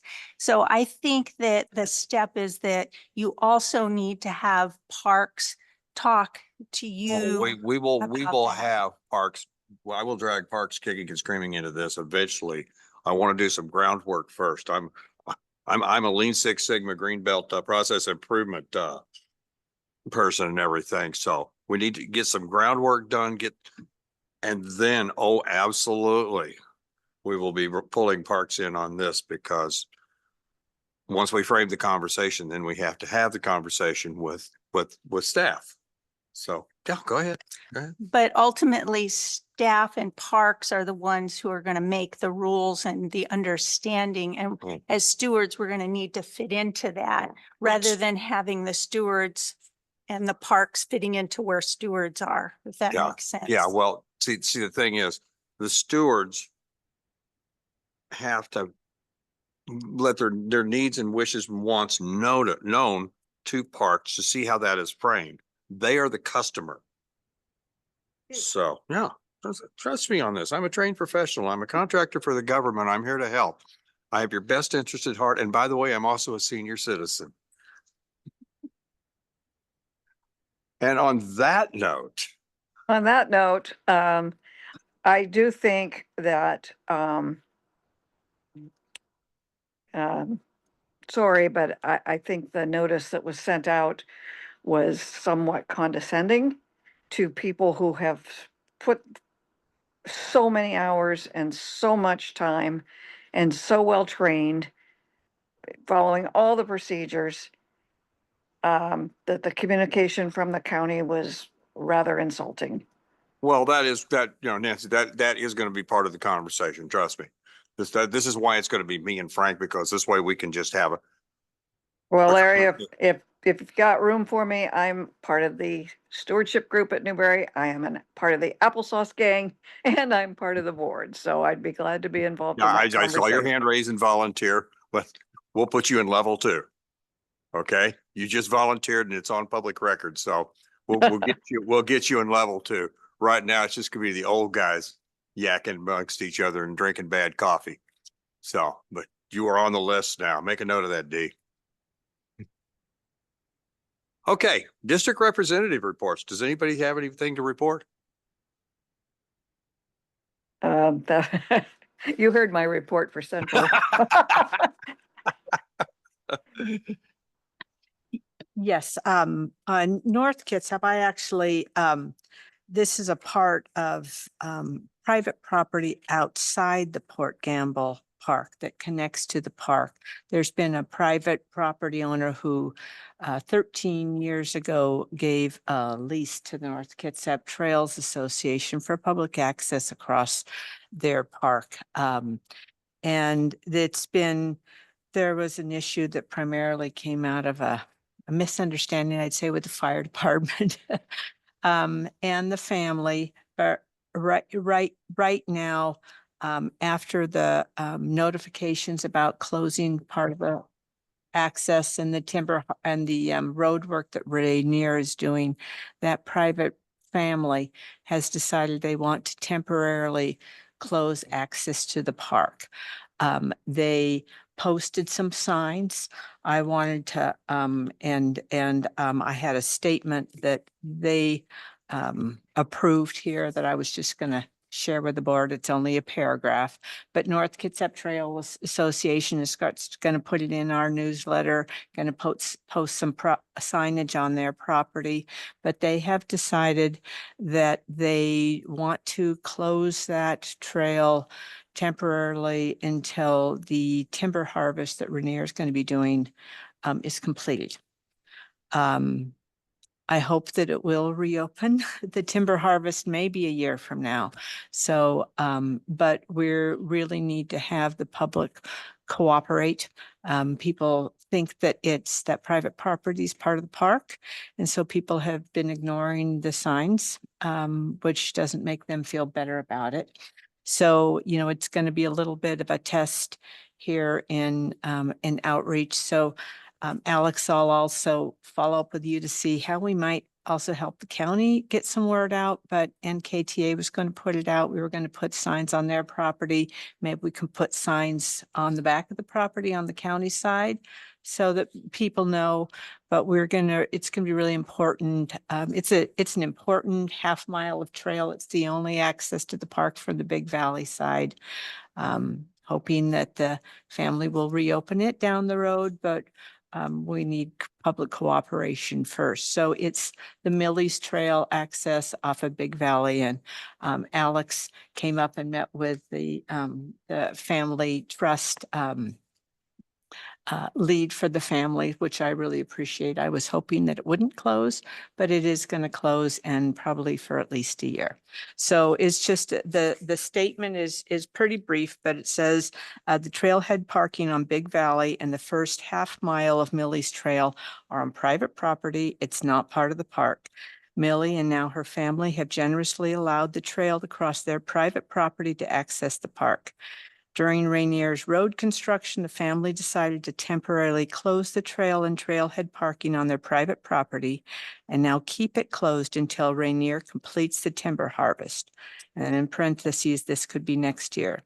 The North Kitsap Trails Association appreciates the generosity of the family and asks the public to honor their decision on the continued temporary trail and trailhead closure. North Kitsap Trails Association will be coordinated with the family and the Parks Department on messaging and additional signage clarifying this temporary closure, and will include that in our next newsletter. NKTA hopes the public will be respectful. We know this trail connection is highly valued by our community. I mean, I'm just going to pass around just in case other people want to know where this is. So we're going, North Kitsap Trails is going to put that out. I don't know how we can work with the park on it, but it is private land. And, you know, they have that right. It's been a really generous 13 years for a family to allow public access across their trail. So just wanted to share that and hope that it gets reopened down the road.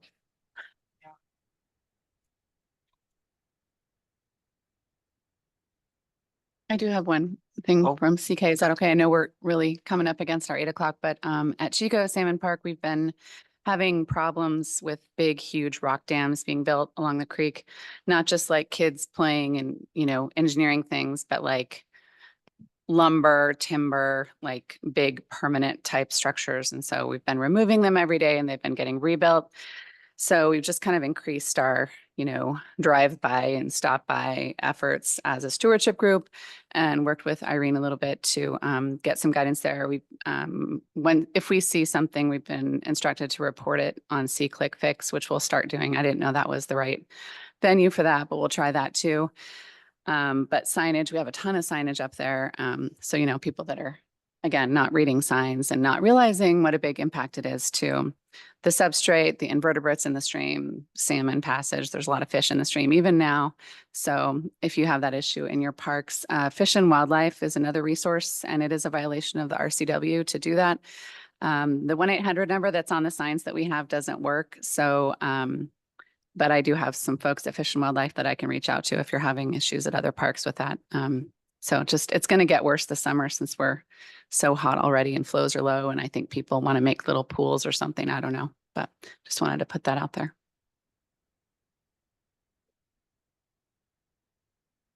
Anyone else? Seeing no takers, we move into round 2, public comments.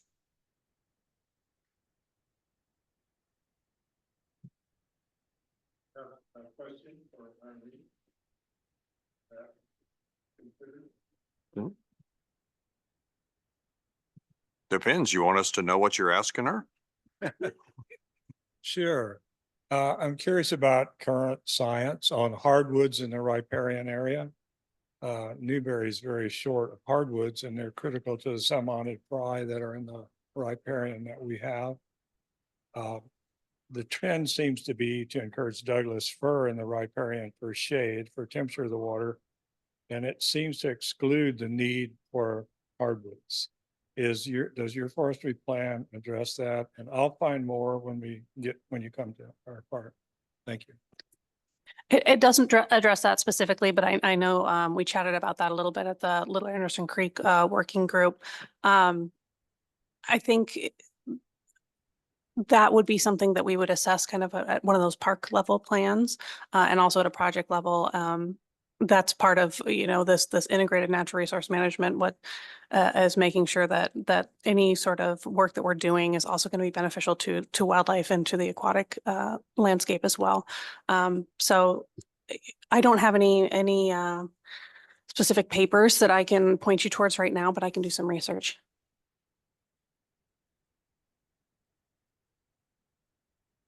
Anybody else? Well, I see only one other thing on our agenda. I would entertain a motion to adjourn. I move we adjourn. Second. Okay, we have a motion. We have multiple seconds.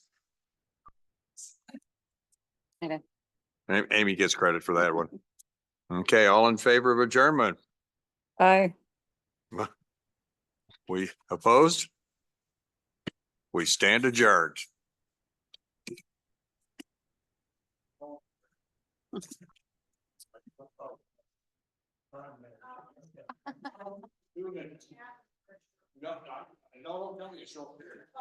Yeah, Larry's never talked for a short.